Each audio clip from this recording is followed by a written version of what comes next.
Now we're going to have a look at a different aspect of the sport, and Darrin Treloar is going to give us an insight into how to construct a chassis. Over to you, boss. Thanks, David. Yeah, this is the jig that we make all the frames on, and obviously you mount your motor, whatever particular motor you want to run, you mount that on the jig. You've got your steering net up here where your forks go to and the handlebars.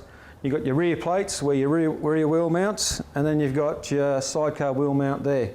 So basically what we do, we get a bit of chrome moly, and you've got your main beam here that goes through to your chair wheel, and we get a bit of pipe and we bend it and attach it and join everything up. And at the end of the day, you end up with a Speedway sidecar frame. And what's the minimum diameter of the chrome moly construction? Well, there's 3 different sizes you use. You've got your 2-inch for your main beam, you've got your 1.25 inch, which is your main structure of it, and then you've got your inch for the bits that all hang around the side, and 7/8. And they're all between 58 thou and 65 thou thick. Okay, all very interesting. You might like to give us a tour of your shop now and have a look at some of the other tools that are pivotal to the construction of the frames. No worries, David. Some of the tools you need to build a Speedway sidecar is a linisher for deburring and grinding. Then you've got over here, it's called a tube notcher.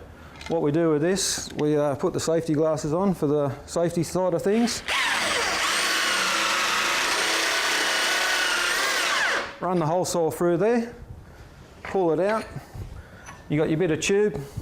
It's a nice cutaway there, so it can be welded straight up. It saves all filing, grinding. It's done in 2 seconds. So you do all your own welding?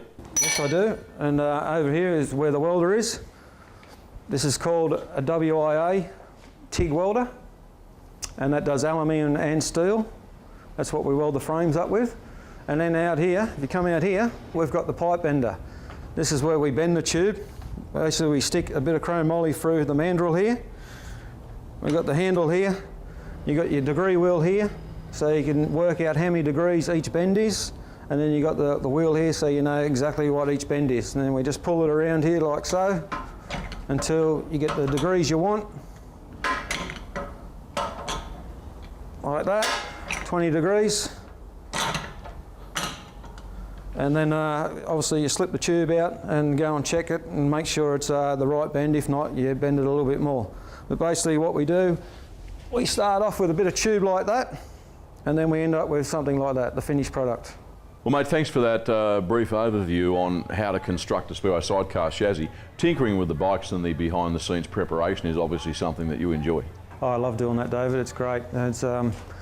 It's a good way to get an understanding of the bike, and there's no better way to do it than actually make your own bike, and you know exactly every bit of it, and you know how it works. And at the end of the day, it can come down to a setup that can win you a meeting between winning and losing, and there's no better way to do that than to know your own bike. So the old adage about races being won in the workshop is true to a large extent.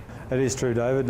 You've got to put in time, and your bike's got to be 100%, and you can't afford a breakdown these days. You drop a few points in a heat, and then you look at it missing out and making the final. So races are definitely won in the shed.